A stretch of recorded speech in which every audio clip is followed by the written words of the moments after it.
Assalamualaikum warahmatullahi wabarakatuh. Assalamualaikum warahmatullahi wabarakatuh. Terima kasih atas kesempatan yang diberikan. Alhamdulillahirabbil alamin. Al-qaili fantashiru fil ardi wabtahu min fadlillah. Wassalatu wassalamu ala sayyidina Muhammadin nabiyir rahmah wal qudwah al-qail innallaha ta'ala yuhibbul mu'mina al-muhtarifa. Wassalat wa ala alihi wa ashabihi wa mawalah. Alhamdulillah, senang sekali pada pagi hari ini saya berjumpa kembali dengan rekan-rekan dari SPJ di pagi yang cerah ini. Alhamdulillah kita semua bisa berjumpa dalam keadaan sehat, dalam keadaan bahagia, hati yang bahagia. Kali ini kita akan membahas ya tentang tema yaitu etos kerja di dalam Islam. Rekan-rekan semuanya yang dimuliakan oleh Allah, yang luar biasa sekali, bahwa ada cerita, ada kisah-kisah yang barangkali bisa memberikan inspirasi bagi kita semua, yaitu tentang bagaimana perjalanan hidup Nabi Muhammad, yang mana beliau pernah menjalani beberapa fase. Itu pernah berada dalam fase seorang karyawan atau seorang pekerja, kemudian pernah menjalani fase seorang pengusaha. Ini bisa kita ambil ya banyak pelajaran, ya banyak hal-hal yang bisa kita jadikan satu pembelajaran, satu hikmah, bahwa kita berbicara tentang etos kerja itu adalah satu semangat bagi dalam satu komunitas, dalam satu kantor, adalah semangat kebersamaan yang mana dalam Islam sertai dengan etika ataupun moral keislaman. Tidak pernah lepas dari masalah etos kerja adalah bagaimana membangun kepribadian kita, kualitas kepribadian kita yang semakin hari semakin baik. Bagaimana tadi bahwa Nabi dalam posisi pernah menjadi seorang karyawan, pernah menjadi seorang pengusaha. Apa yang dicontohkan Nabi yaitu bahwa di dalam Nabi ketika bekerja, ketika beliau menjadi seorang karyawan ataupun pengusaha, satu hal yang paling menonjol yang dibangun oleh Nabi adalah kepribadian beliau. Kepribadian yang sangat menonjol, yang menjadi nilai jual juga, yang menjadikan satu hal yang sangat mungkin sekarang ini bisa banyak tentang ini jadi banyak sekarang ini bisnis ataupun perusahaan yang bagaimana trennya itu adalah menonjolkan pada servis, pada pelayanan. Jadi apapun usaha, apapun bidang pekerjaannya, servis atau pelayanan ini adalah yang paling ditonjolkan di era persaingan sekarang. Karena yang menang dalam ini, servis dalam pelayanan, itu akan jauh lebih dimungkinkan untuk lebih unggul, ya, bisa bertahan, bisa berjaya. Ini karena memang sudah dicontohkan oleh Nabi kita, bahwa bagaimana Nabi membranding diri dari diri sendiri beliau, yang mana bisa dari diri sendiri tersebut akan bisa menggambarkan selain diri sendiri, selain pribadinya, juga keluarga, juga perusahaan, juga bahkan latar belakang etnisnya. Jadi begitu pentingnya kita membangun kita untuk bisa mengembangkan diri ya. Jadi satu pribadi-pribadi yang semakin hari akan semakin bisa menonjolkan satu kelebihan yang bisa menjadikan orang lain ataupun jadi lingkungan kita itu memandang kita punya nilai-nilai yang plus, nilai-nilai positif yang plus. Jadi Nabi itu ketika ditanya, jadi orang banyak terpesona ketika Nabi itu bekerja, mulai menjadi karyawan sampai menjadi seorang pengusaha. Yang menonjol dari Nabi adalah bagaimana integritas beliau, bagaimana beliau menjaga etika, semangat kerjanya disertai dengan kejujuran, dengan menjaga etikanya. Itu luar biasa, yang tidak pernah ditemukan ketika itu. Inilah yang menjadi satu hal yang menonjol sekali, sehingga banyak orang heran ataupun takjub, sehingga sempat orang bertanya, siapakah kamu? Ataupun kamu itu siapa? Siapa itu bukan menanyakan nama, tidak, tapi menunjukkan jati dirimu itu siapa sebetulnya. Nabi menjawab, ana Quraisyun, nggak salah itu namanya, bahwa saya adalah orang dari suku Quraisy. Jadi Nabi ini seakan-akan dari sini menonjolkan bahwa dirinya dengan satu kelebihan tadi, orang memandang satu hal yang menonjol, yang sangat-sangat positif, yang menurut ketika itu ya ada luar biasa sekali, belum pernah dijumpai orang yang punya karakter, punya kepribadian yang sangat-sangat baik, yang sangat-sangat luar biasa, yang sangat menarik. Sehingga Nabi mengatakan, aku adalah orang Quraisy. Artinya bahwa Nabi tidak hanya menunjukkan jati diri pribadinya, menunjukkan hal positif yang menempel pada dirinya itu pada dirinya saja, tapi juga kepada suku bangsanya, orang Quraisy. Artinya bahwa kita bisa mengambil satu pelajaran bahwa kita dalam apapun ya, dalam bekerja, dalam aktivitas apapun, bahwa harus disemangati oleh satu hal yang prinsip, yaitu bagaimana agar kita bisa menunjukkan siapa diri kita, apa keunggulan kita, apa yang menjadikan orang lain ini bisa memberikan satu pandangan positif kepada kita. Jadi pandangan positif yang bisa didapatkan ataupun orang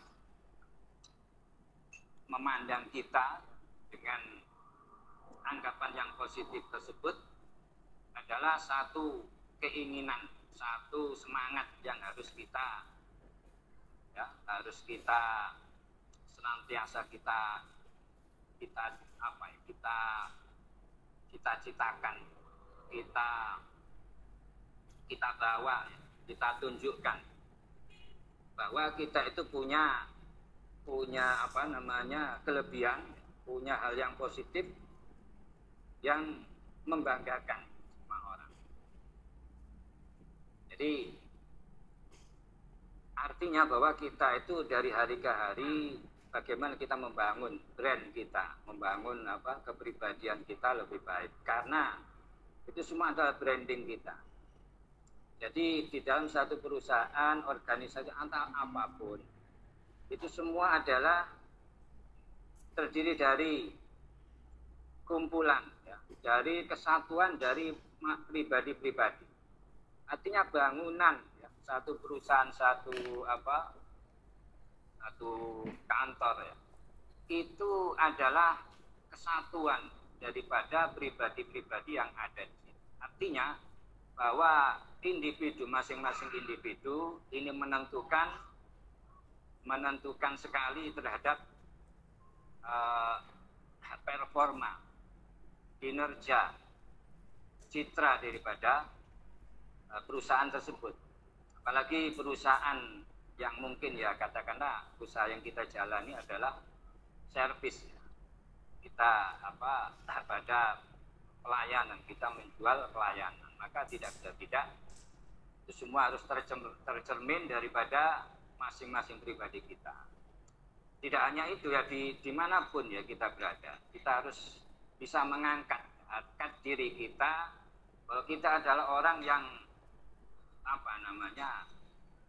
yang tidak boleh dianggap remeh, dalam arti bahwa kita itu punya harga diri yang memang pantas untuk diberi nilai positif. Maksudnya bagaimana? Bahwa semangat dimanapun, apalagi di tempat kerja, untuk menunjukkan bahwa kita itu pribadi yang punya integritas, punya semangat, punya totalitas, punya kejujuran dan sebagainya. Itu harus kita jaga dan kita tunjukkan. Itu tidak bisa tidak. Apalagi di era sekarang. Kemarin itu, ini cerita-cerita. Saya di salah satu mallnya ini kebetulan ya setelah pandemi ya, kebanyakan setelah pandemi memang kebanyakan mall ini mengalami surut.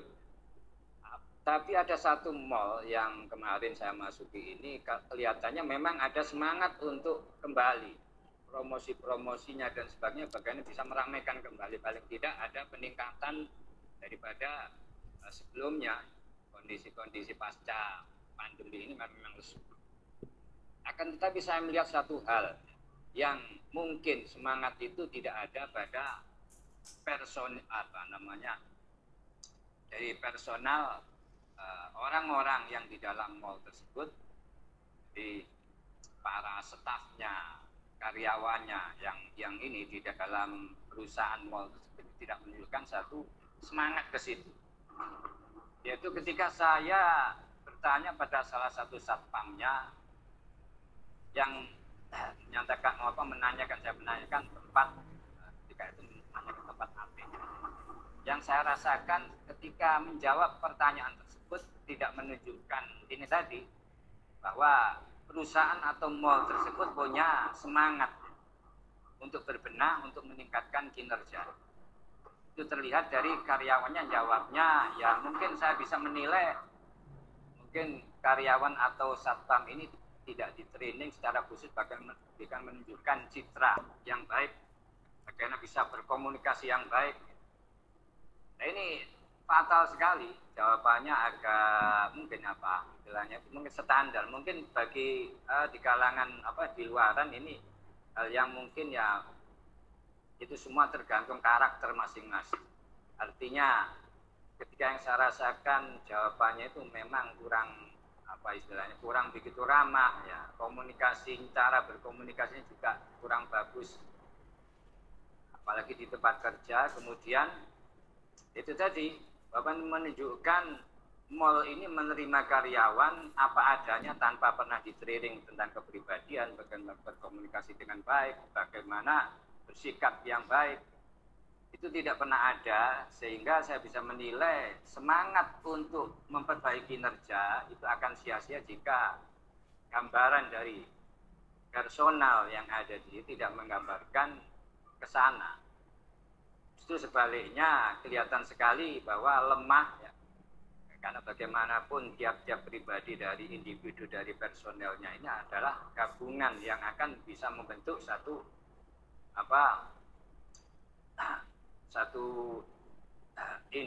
kinerja, satu performa yang baik. Kalau ini tadi apa yang ditunjukkan oleh salah satu karyawan tersebut ini satu hal yang menurut saya fatal sekali. Artinya saya saat itu juga langsung saya merasa pesimis. Jadi bagaimana mall ini mau bangkit, kalau modelnya seperti ini, artinya konsumen ataupun masyarakat ya, yang menghadapi ini cara berkomunikasi yang semacam ini, apalagi di era bisnis yang ketat ya, di era sekarang yang menonjolkan servis pelayanan yang baik, itu ini ya itu tadi fatal sekali. Ini yang terbersit di hati saya jelas gambaran bahwa karyawan ataupun satpam ini produktivitas atau kinerjanya ini bisa mempengaruhi, sangat-sangat mempengaruhi akan kinerja perusahaan ataupun ini performa dari mall tersebut. Kembali bahwasanya kepribadian itu penting sekali. Mungkin saat ini karena waktunya terbatas, saya akan lebih fokus pada pembahasan tentang kepribadian sebagai dalam agama.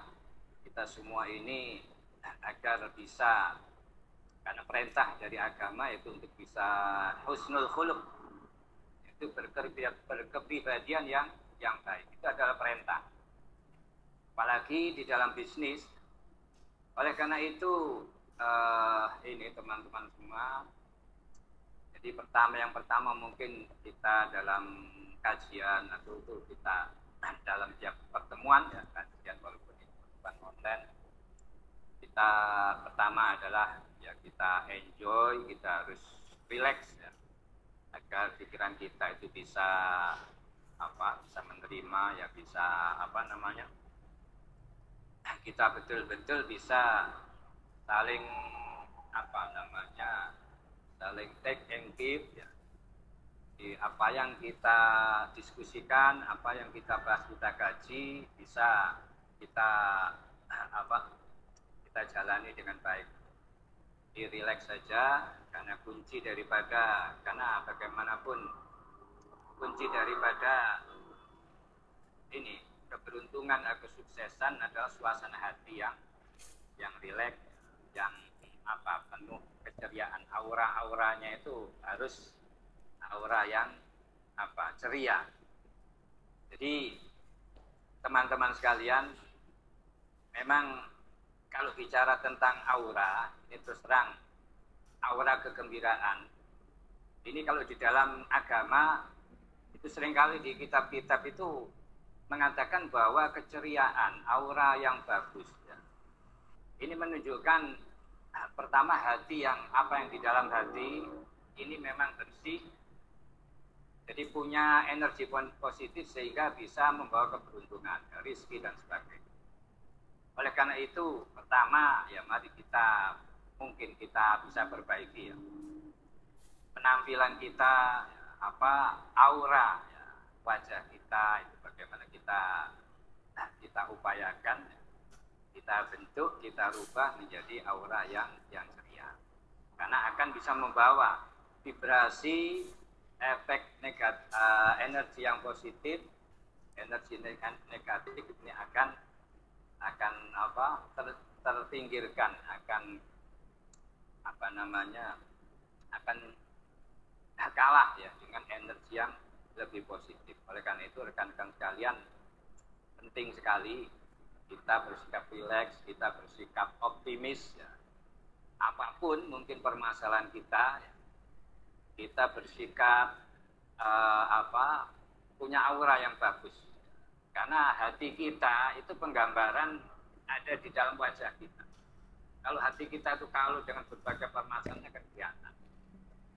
Terus bagaimana agar hati kita yang tidak kalut? Pertama ya tentu saja jangan sampai kita terjebak dalam berbagai permasalahan. Satu hal yang menjadikan kita marah, menjadikan kita ini khawatir yang berlebihan dan sebagainya, harus kita buang jauh-jauh. Ini sebenarnya sulit, tapi ada cara-caranya.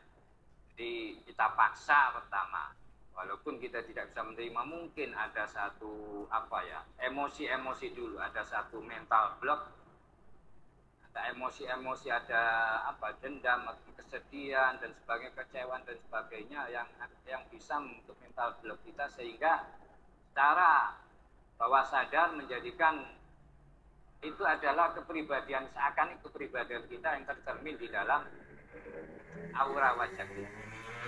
Ini ada penelitian kapan itu di Amerika, kalau nggak salah di Harvard University, itu ada penelitian begini bahwa lulusan ya, ijazah daripada lulusan mahasiswanya itu bisa dilihat dari foto ya, foto wajah di ijazah kan ada fotonya. Itu bisa dijadikan satu bahan, satu indikasi ya, apakah seseorang ini menjadi orang sukses atau tidak. Yaitu dilihat dari foto, pas foto ijazahnya, apakah dalam kondisi yang ceria, senyum, dan sebagainya. Ini bisa ditebak, ya, diramalkan bahwa foto mahasiswa yang fotonya ceria, itu ternyata dibuktikan dalam kehidupan nyata mereka orang-orang yang berhasil dan sukses. Tapi sebaliknya yang mungkin ya dalam kondisi wajahnya, auranya mungkin auranya ya apa namanya agak apa namanya kurang ceria, sendu ya. Ini sebaliknya. Oleh karena itu ya mari kita rubah aura wajah kita, keceriaan kita tampakkan. Terus bagaimana kalau hati kita kalut? Maka hati kita bersihkan daripada emosi-emosi yang bisa menjadi mental block kita. Karena pertama dari situ kepribadian itu akan menentukan kinerja kita, akan menentukan akan menentukan bagaimana ya, cara yang akan kita jalani. Jadi individu-individu yang punya kepribadian yang baik inilah, yang berkualitas inilah, yang mencerminkan satu semangat, satu keceriaan, aura-aura positif inilah yang akan bisa memberikan satu performa yang bagus dalam satu tim, ya, dalam pekerjaan ataupun dimanapun dalam organisasi apa. Ini penting sekali. Jadi oleh karena itu mari kita rubah ya, mungkin wajah kita barangkali kelihatan kelihatan kok agak sendu, agak muram ya, kita setel. Bagaimana kita setel menjadi lebih ceria, apalagi kita di bidang usaha ya, bidang bisnis yang notabene adalah pelayanan servis. Itu saya kira penting sekali. Di wajah-wajah yang ceria dalam pekerjaan, dalam lingkungan yang ceria, itu akan tercipta satu performa yang lebih daripada mungkin wajah-wajah yang kelihatan kurang, agak sendu. Oleh karena itu ini, jadi kita bisa menilai ya, dari klien, konsumen itu akan bisa menilai bagaimana citra, bagaimana salah satu kepribadian dari karyawannya, dari personalnya, dari perusahaan tersebut. Ini akan bisa mewakili citra seperti apa perusahaannya, akan bisa menilai seperti apa perusahaannya itu dari penampilan. Karena itu tadi, kenapa saya mengatakan bahwa satpam yang tadi ini tidak bisa mencerminkan seperti apa perusahaan mall tersebut yang dianggap kurang serius ya, punya keinginan untuk berbenah, tapi dari satu sisi justru ini tadi dari human issues ataupun public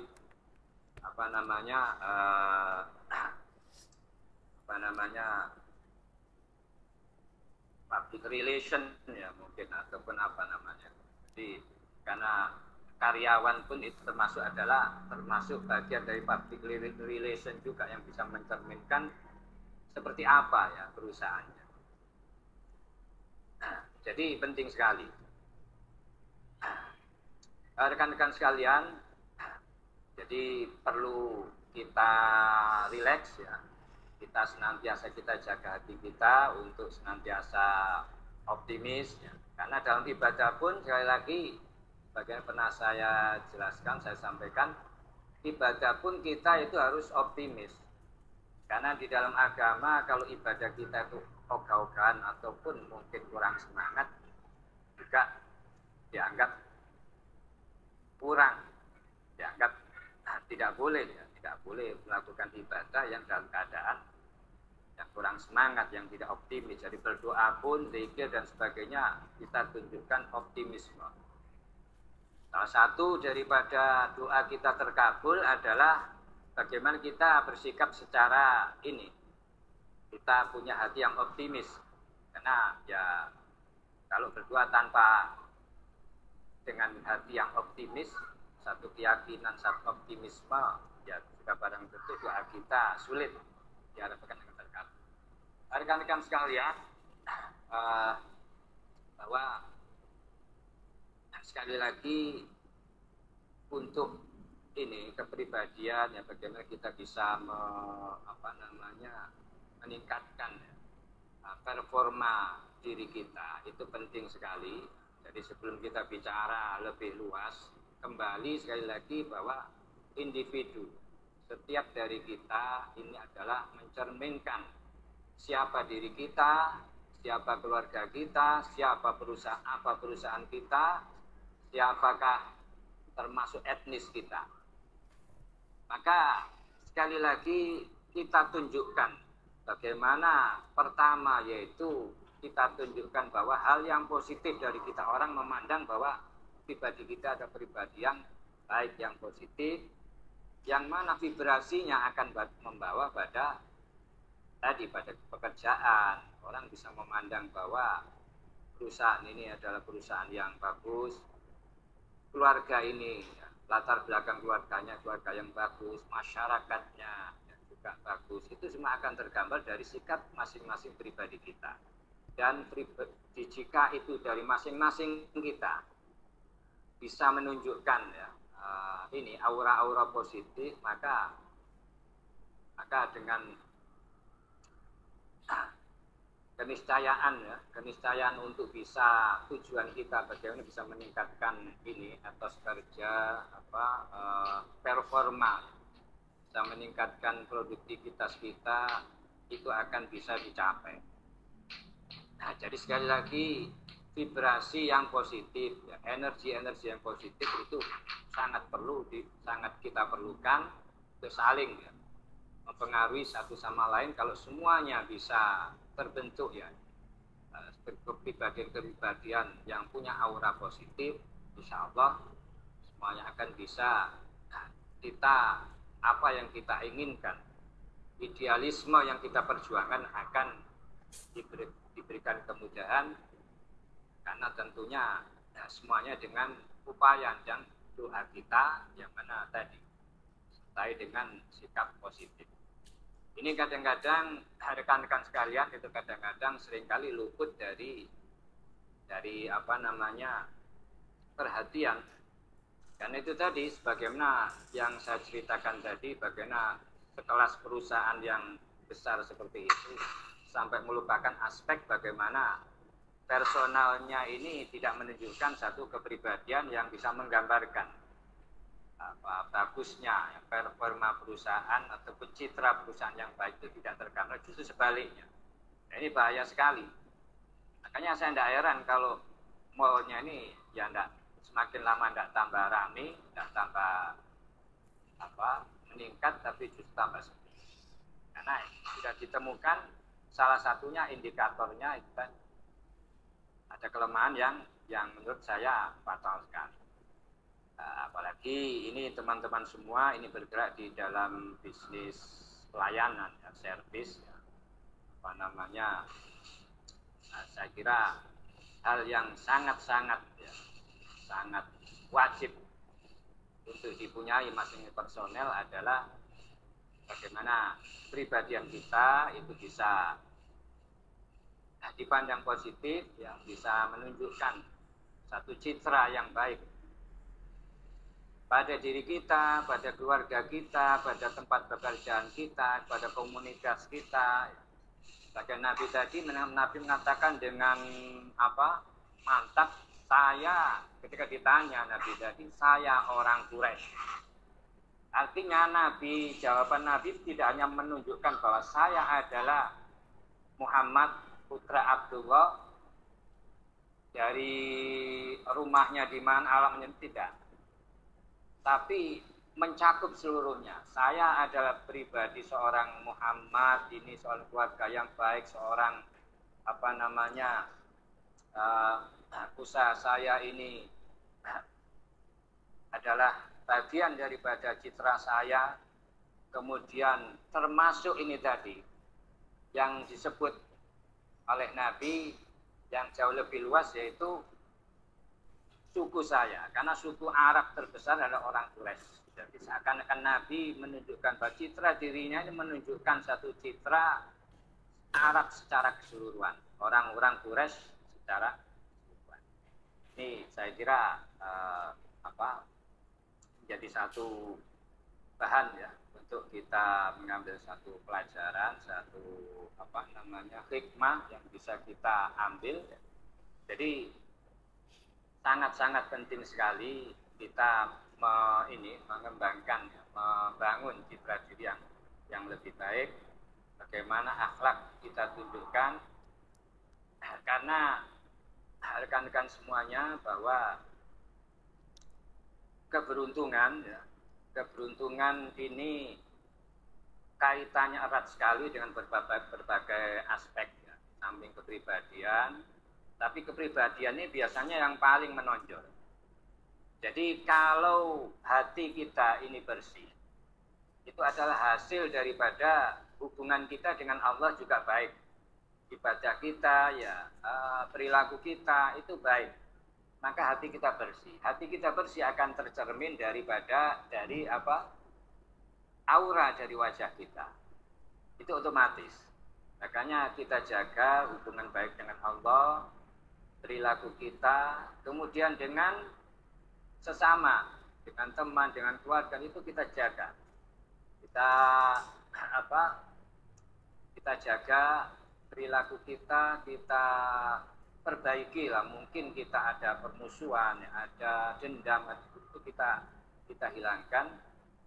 Karena tidak bisa tidak, kepribadian baik, hati yang bersih yang bisa mencermin ada nur yang positif ya pada wajah kita, pada kepribadian kita, itu tidak bisa tidak karena hasil daripada interaksi kita yang positif dengan orang-orang sekitar kita, entah itu keluarga, ya teman, ya masyarakat.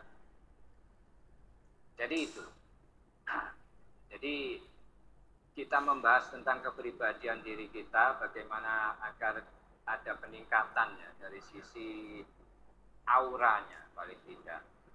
Otomatis kita memperbaiki hubungan kita dengan Allah. Untuk bisa itu kita bagaimana ibadah kita, bagaimana interaksi dengan orang-orang sekitar kita, kita jaga kita itu punya satu kejujuran, satu harga diri yang bagus. Itu kita jadikan semangat, akan terinstal. Jika terinstal di hati kita, maka dimanapun, di tempat kerja, kita akan semangat untuk selalu menunjukkan jati diri kita sebagai orang yang punya harga diri, punya nilai yang sangat positif yang patut dihargai, yang patut diberikan satu apresiasi yang baik. Dan pada ujungnya akan bisa membawa pada performa yang baik, produktivitas yang baik, etos kerja yang baik di tempat kerja kita. Nah, otomatis itu semua akan bisa membentuk satu idealisme, keinginan-keinginan kita insya Allah akan tercapai, yaitu agar bagaimana apa yang kita perjuangkan, perusahaan kita, ya rezeki kita akan semakin meningkat. Juga hubungan-hubungan ya, kita dengan satu sama lain, dengan masyarakat, dengan teman, dengan keluarga dan sebagainya akan semakin karena itu adalah pesan daripada agama itu seperti itu. Kemudian rekan-rekan semuanya, barangkali mungkin ini adalah pesan, katakanlah motivasi, ataupun mungkin ya bagaimana memberikan inspirasi, akan tetapi ada permasalahan-permasalahan yang lain mungkin yang tidak cukup bisa diselesaikan dengan motivasi. Jadi terus terang, kajian ataupun seminar motivasi dan sebagainya, yang mana berusaha memberikan motivasi pada kita, inspirasi, itu jikalau dari diri kita ada semacam mental block, ada semacam sesuatu yang tidak menghalangi itu terjadi. Karena biasanya motivasi itu kadang bisa memberikan kita tergerak ya, untuk melakukan, tergerak untuk berpikir, untuk bisa merubah, untuk bergerak, untuk bisa menuju kepada apa yang ini tadi, yang motivasi ini dorong untuk ke arah tersebut,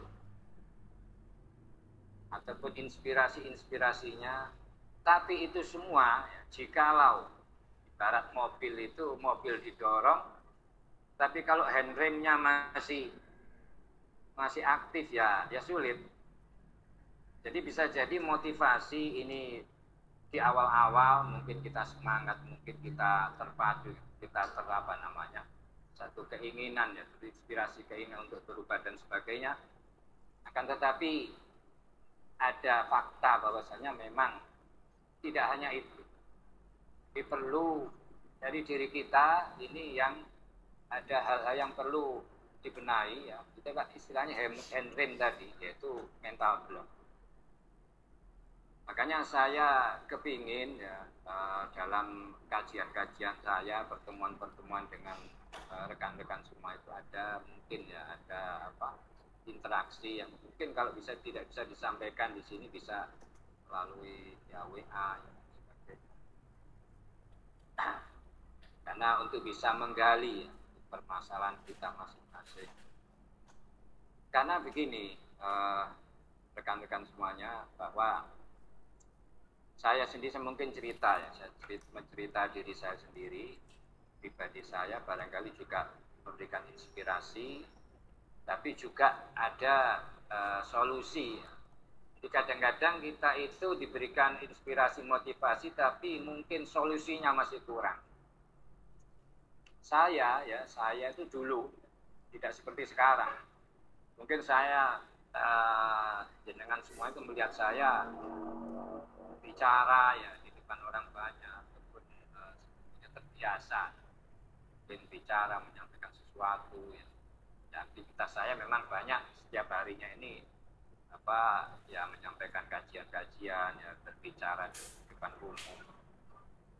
Itu sepertinya kalau zaman dulu ya, ketika saya masih remaja dulu itu kayaknya tidak terpikirkan kalau saya itu bisa seperti ini. Kenapa? Karena saya tuh dulu itu punya keminderan, punya rasa malu sekali. Jadi saya itu kalau di sekolah itu disuruh ditanya guru itu ya malu, tidak bisa mengungkapkan, apalagi disuruh maju. Misalkan ada pertanyaan gitu, malah saya tuh mungkin pertanyaan itu mudah, banyak teman-teman saya yang kepingin menjawab, saya justru tidak punya keberanian, itu kalau bisa sembunyi. Itu mental saya dulu seperti itu. Dan itu terbentuk biasanya ya mungkin tidak tahu trauma masa lalu, ya, masa kecil dan sebagainya. Dan itu akhirnya setelah saya juga berusaha keras agar saya itu bisa bisa saya melihat banyak orang-orang yang bisa bicara ya di depan orang banyak, orang-orang yang saya kagumi itu bisa memberikan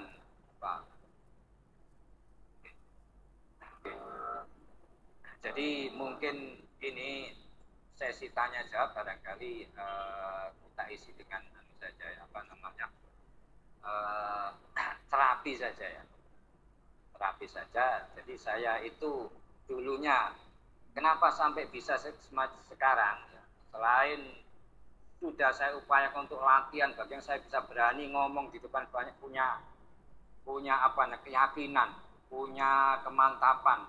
Karena saya dulu rendah diri sekali. Apa namanya itu? Apa istilah sekarang itu apa anak yang apa ya? Pokoknya itu setelah saya ini menjalani terapi itu baru bisa. Jadi hasil latihan, hasil ini keinginan saya, latihan saya untuk bisa ngomong di depan orang banyak, ya bisa punya keberanian, punya kepercayaan diri, berkomunikasi dengan baik ya. Itu semua bisa terwujud setelah saya terapi diri, hilangkan mental ternyata di dalam diri saya itu banyak sampah, sehingga saya tidak bisa berkomunikasi dengan baik. Katakanlah saya mungkin tadi sebagai seorang karyawan misalkan, tentu tidak bisa diharapkan saya bisa berkomunikasi dengan konsumen, dengan relasi dan sebagainya. Tentu akan mengecewakan kalau kondisi saya itu masih seperti itu. Nah, ini pengalaman pribadi, barangkali mungkin monggo kalau teman-teman kepingin, barangkali ini bagus sekali. Jadi kita coba kita bangkitkan kepercayaan diri kita, bagaimana agar mungkin teman-teman yang punya kesulitan dalam masalah komunikasi karena ada keminderan, rasa rendah diri, kita tingkatkan performa kepribadian kita dengan kita hilangkan grogi tadi.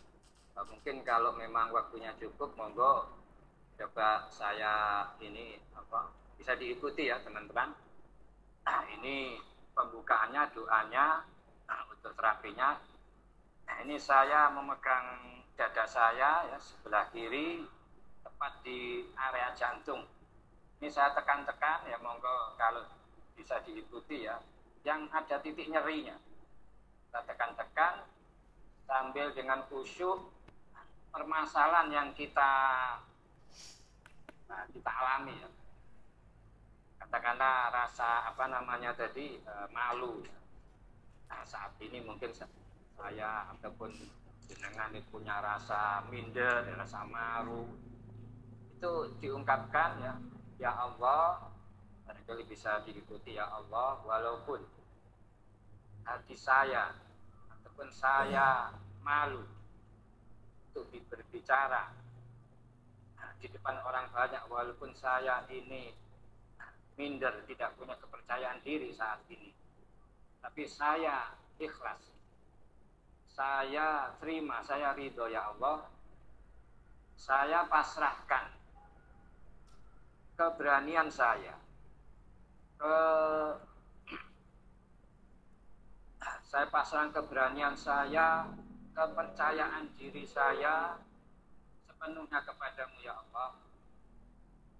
Saya bersyukur, saya syukuri karena ini semua adalah ada hikmah.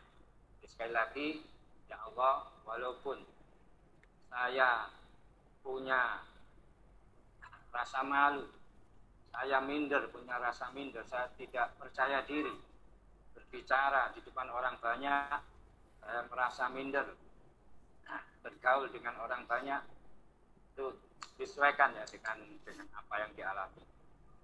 Saya ridho, saya ikhlas, saya pasrahkan kepadamu ya Allah, kepercayaan diri saya menjadi orang yang percaya diri, orang yang optimis, dan saya syukuri semua karena itu semua ada hikmahnya. Sekali lagi, ya Allah, walaupun saya merasa minder, saya merasa tidak percaya diri, tapi saya